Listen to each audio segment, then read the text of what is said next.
تو تو سورہ یاسین کھول کے بیٹھ جاتا ہے. اقبال کہتے ہیں میرا یہ مقصد نہیں ہے کہ سورہ یاسین پڑھنے سے روح نہیں نکلتی، روح نکل جاتی ہے، لیکن میں تو تجھے یہ کہتا ہوں کہ تو نے قرآن سے تلاش کیا تو مرنے کو تلاش کیا، تو نے تلاش کیا تو موت کو تلاش کیا. موت کا راستہ تم نے قرآن سے مانگا. اس میں کوئی شک نہیں کہ موت آتی ہے، لیکن کاش جس قرآن سے تو نے مرنا سیکھا اس سے جینا بھی سیکھ لیا ہوتا، اس سے زندگی کا گل بھی سیکھا ہوتا. اس کا تو ایک ایک لفظ حیات بخش تھا، اس کا تو ایک ایک جملہ تجھے روشنی اور اجالا عطا کرتا تھا. لیکن قرآن تو پڑا رہا الماریوں میں اور تو غیروں کے قانون سے زندگی سیکھتا رہا. آج ہماری پستی، آج ہماری گراوٹ کا سبب یہ ہے کہ ہم نے قرآن سے زندگی نہیں سیکھی. آؤ ہم قرآن مجید فرقان حمید سے زندگی سیکھیں. میں نہیں کہہ رہا، اور یہ علماء بزرگان دین صوفیاء کرام کا صرف قول نہیں ہے، بلکہ یہ ہمارے رب کا فرمان ہے وَہُدًا، کہ میں نے تمہیں زندگی گزارنے کا ڈھب قرآن کی صورت میں عطا کیا ہے. اس سے زندگی سیکھو. جب قرآن کی بات آ جائے تو پھر ہمیں سرنڈر کر دینا چاہیے اور قرآن مجید فرقان حمید کو فالو کرنا چاہیے. علامہ قائد اعظم رحمۃ اللہ تعالی علیہ نے بڑی خوبصورت بات کہی تھی. جب ان سے پوچھا گیا کہ آپ پاکستان بنا رہے ہیں، اس کا آئین کیسا ہوگا، فرمانے لگے میں کون ہوتا ہوں اس کا آئین بنانے والا. اس ملک کو جو ہم بنا رہے ہیں اس کا آئین آج سے 1350 سال پہلے آمنہ کے لال قرآن کی صورت میں دے کے گئے. اس کا آئین قرآن ہوگا، لیکن قرآن تو الماریوں میں رہ گیا. ہم نے قرآن سے صرف اتنا کام لیا، جب ہم اپنی بیٹی کو رخصت کرتے ہیں تو پھر ہم اس کے سر کے اوپر قرآن ایک مرتبہ گزار دیتے ہیں اور بعد میں سارے کام جتنے ہوتے ہیں وہ قرآن کے خلاف کرتے ہیں. تو دوبارہ اس آیہ کریمہ کا ترجمہ سن لیجئے. فرمایا قرآن مجید فرقان حمید جو ہے یہ کیا ہے؟ یہ دلوں کو نرم کرنے کے لیے آیا ہے. دوسرا وشفاء لما فی الصدور، یہ دلوں کی بیماریوں کا علاج ہے. وہدن، اور تیسرا یہ ہے کہ یہ ہدایت ہے، سراپا ہدایت. ہدن مصدر ہے جس کا مطلب ہے کہ اس کا ایک ایک حرف ہدایت دیتا ہے. اللہ اکبر. ورحمت للمؤمنین، اور فرمایا یہ تمام اہل ایمان کے لیے رحمت بن کے آیا ہے، کرم بن کے آیا ہے.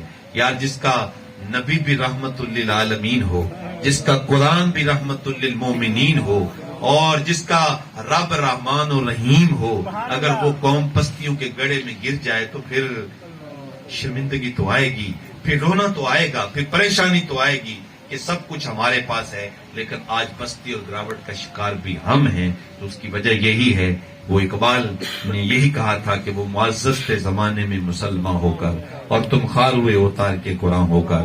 آج کے درس قرآن میں ہم عزم کریں اور ہم یہ فکر لے کر کے جائیں کہ ہم قرآن مجید کے ساتھ جڑیں گے. ادارت المصطفیٰ کا پیغام یہی ہے، ادارت المصطفیٰ کی فکر یہی ہے کہ اے بندگان خدا قرآن سے جڑ جاؤ. سینے میں صاحب قرآن کی محبت ہو، لبوں میں قرآن مجید کا قصیدہ ہو، تو پھر یہ قوم آگے بڑھے گی. اس قوم کو اللہ تعالیٰ کامیابیاں عطا فرمائے گا. میں میرا خیال ہے کہ ٹائم 8:15 کا کیا تھا، 8:30 بجے. تو حضرت قبلہ عالم مبلغ اسلام پیرزادہ محمد رضا صاحب مصطفی دامت برکاتہم العالیہ نے ایک مرتبہ بڑی خوبصورت بات ارشاد فرمائی تھی کہ آج لوگ کہتے ہیں جی ہم آ رہے ہیں، ہم پاکستان کے اندر تبدیلی لے کے آئیں گے.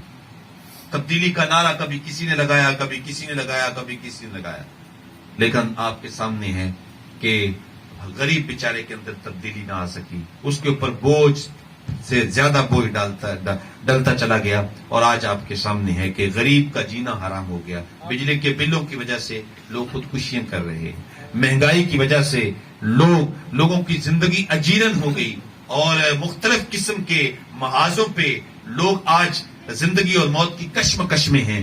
تو جو بھی آتا ہے وہ غریب کا نام لے کے آگے آتا ہے، لیکن غریب کو پستی اور گراوٹ میں گرایا جا رہا ہے. تو ایک بڑی خوبصورت بات حضرت نے ارشاد فرمائی تھی کہ ہم بھی کہتے ہیں کہ تبدیلی آ سکتی ہے. کوئی کہتے ہیں جی ہمیں آگے لاؤ تبدیلی آ جائے گی، وہ کہتے ہیں ہماری پارٹی کو آگے لاؤ تبدیلی آ جائے گی. ہم یہ کہتے ہیں تم قرآن کو آگے لے کے آؤ تبدیلی آ جائے گی. تم قرآن مجید فرقان حمید کو آگے لے کے آؤ تبدیلی آ جائے گی. وہ ایک حدیث پاک کو انہوں نے بیان کرتے ہوئے فرمایا کہ ایک شخص حضور کی بارگاہ میں حاضر ہوا. اس نے آ کے عرض کیا یا رسول اللہ میرے بھائی کو موشن لگے ہوئے ہیں تو مجھے کوئی دوائی ارشاد فرمائیں. تو آقا کی صلی اللہ علیہ وسلم نے ارشاد فرمایا جاؤ اپنے بھائی کو شہد پلاؤ. وہ گئے اور بھائی کو شہد پلایا تو واپس آ گیا کچھ دیر کے بعد. عرض کرتے ہیں حضور اس کی بیماری تو اور بڑھ گئی ہے, اس کے موشن اور بڑھ گئے ہیں. تو آقا کریم صلی اللہ علیہ وسلم نے فرمایا جاؤ میں نے تمہیں کہا ہے اس کو شہد پلاؤ. تو دوبارہ گیا, شہد پلایا. اگلے دن آ گیا حضور بیماری تو اور بڑھ گئی ہے. تو آقا کریم فرمایا میں نے تمہیں کہا ہے شہد پلاؤ, تمہارے بھائی کا پیٹ جھوٹا ہے, رب کا قرآن سچا ہے.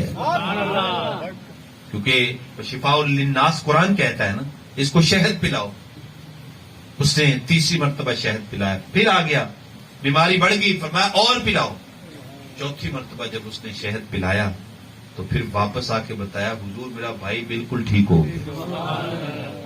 اب علماء نے اس حدیث پہ بحث کی کہ کیا وجہ ہے کہ 3 مرتبہ شہد پلایا گیا شفا نہیں ہوئی, چوتھی مرتبہ شہد پلایا گیا شفا ہو گئی, بندہ بچ گیا, اس کو تندرستی مل گئی. وجہ کیا ہے؟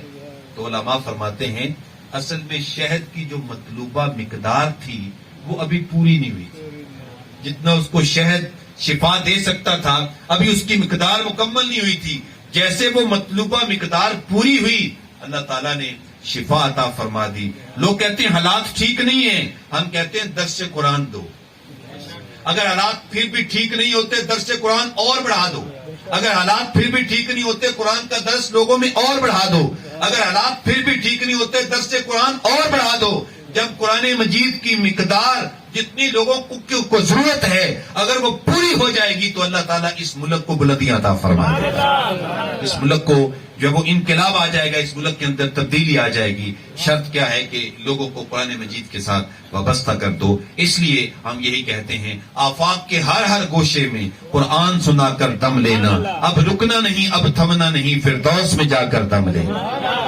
تو آؤ قرآن مجید فرقان حمید کی فکر کے ساتھ ہم جڑ جائیں, اس کی تلاوت کو اپنا معمول زندگی بنائیں, اس کے معانی و مطالب کو سیکھیں, درس قرآن مجید میں ہم شرکت کریں, دوست احباب کو دعوت دیں, اور جہاں بھی قرآن مجید کا پیغام آپ کو ملتا ہے اس کو لینے کے لیے حاضر ہوں انشاءاللہ تعالی. اس کے ذریعے ہمارے گھروں میں بھی برکتیں اتریں گی. اللہ تعالی ہمیں کرم نوازیوں سے مالا مال کرے گا.